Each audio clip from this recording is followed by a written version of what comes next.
What's up, everybody? It's Brad here. Thanks for tuning in. Today we're going to be discussing the Apex Flatty for the Smith and Wesson M&P 2.0 pistols. Man, that's a mouthful, I know. I have a stock trigger here to compare it to. Let's get right into it, head over to the workbench and see what's up. And we are at the workbench. Both of these guns have been safety checked and cleared. Let's jump right into the stock trigger.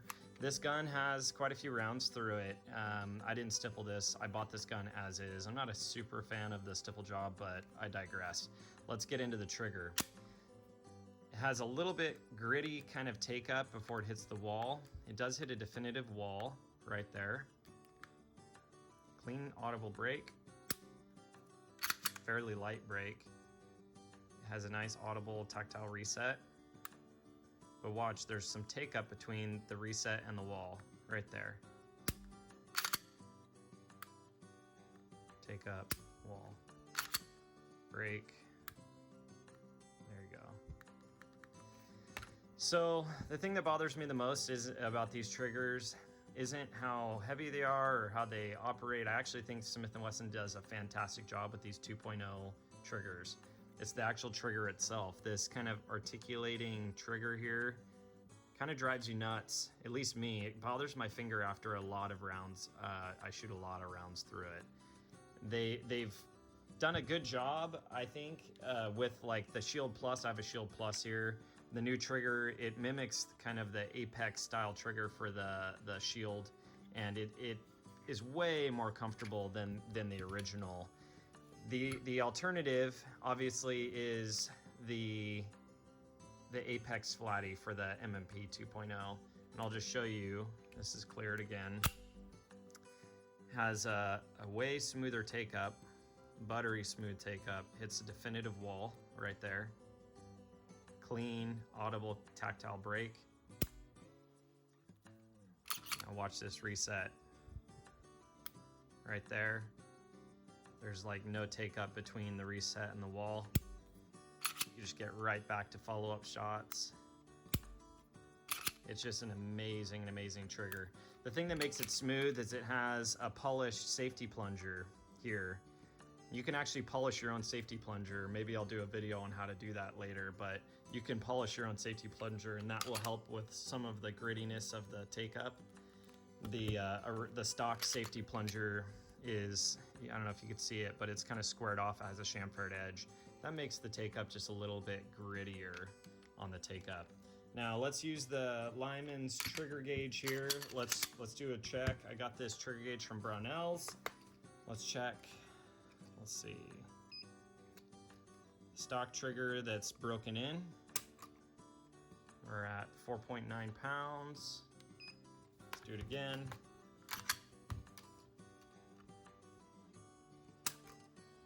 4.3 pounds. Again.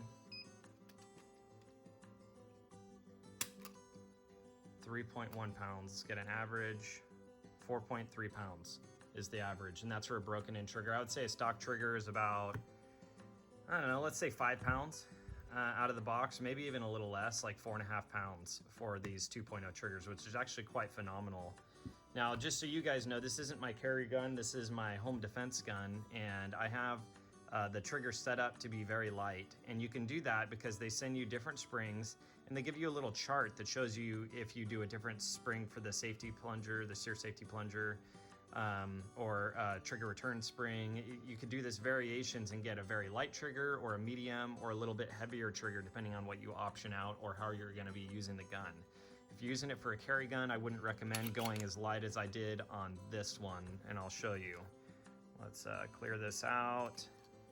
Lyman's trigger gauge here. Let's see what it does. Oh, didn't have it ready. Let's try that again.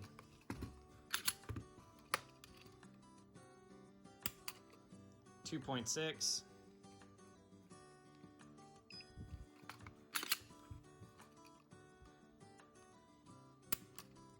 2.1.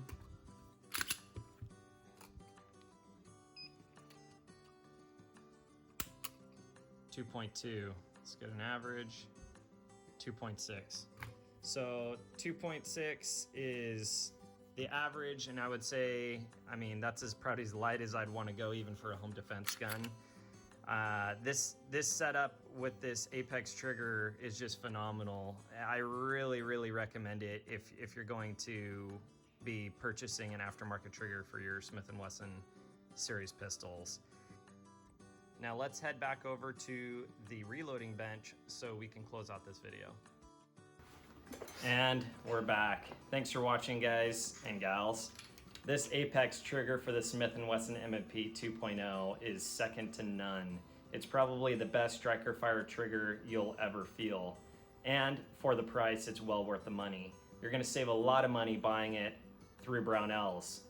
I'll link the item number and product down below in the description, as well as some of the other products that you saw today, like this optic or light.